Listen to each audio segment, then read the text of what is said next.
Paano maiwasan ang problema sa tenants? Hay mga kakuntsaba, balak mo bang magpaupa ng property? O may tenant ka na pero nagkakaproblema ka sa bayad o ugali?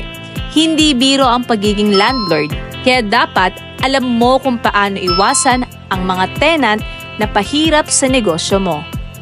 Ang pagiging landlord ay isang magandang passive income source.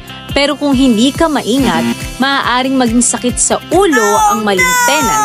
Narito ang mga dapat mong gawin bago at habang nagpapaupa ng property.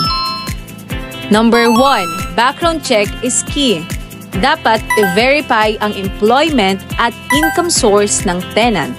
Dapat ay humingi din tayo ng valid IDs, proof of income at character references. At dapat alamin ang rental history para maiwasan ang pasaway na tenants. Number 2. Magkaroon ng solid lease agreement. Dapat malinaw ang kontrata sa due date ng renta at penalties sa late payments. Dapat malinaw din ang security deposit at rules sa refund. Dapat malinaw rin ang mga bawal na gawain tulad ng illegal activities or subleasing. Pangatlo, siguruhing may security deposit. Huwag papayag na walang security deposit. Karaniwan ay 2 months deposit, 1 month advance para may panggastos kung sakaling may sira o hindi nagbayad ang tenant. Number 4. I-monitor ang property regularly. Huwag maging absentee landlord. Dapat may regular inspection.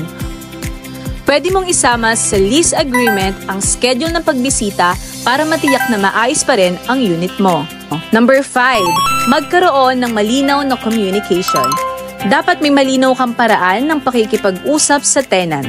Kapag may concerns o bayarin, agad itong i-address para maiwasan ang hindi pagkakaunawaan.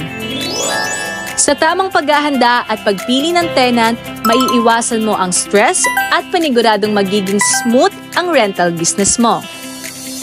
Kaya mga kakuntsaba, let's work together, grow together, and succeed together.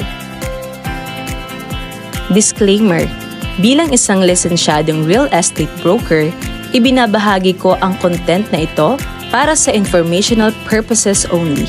Ngunit tandaan, bawat real estate transaction ay unique. Para sa tamang gabay na akma sa inyong sitwasyon, mainam na kumonsulta sa isang profesional.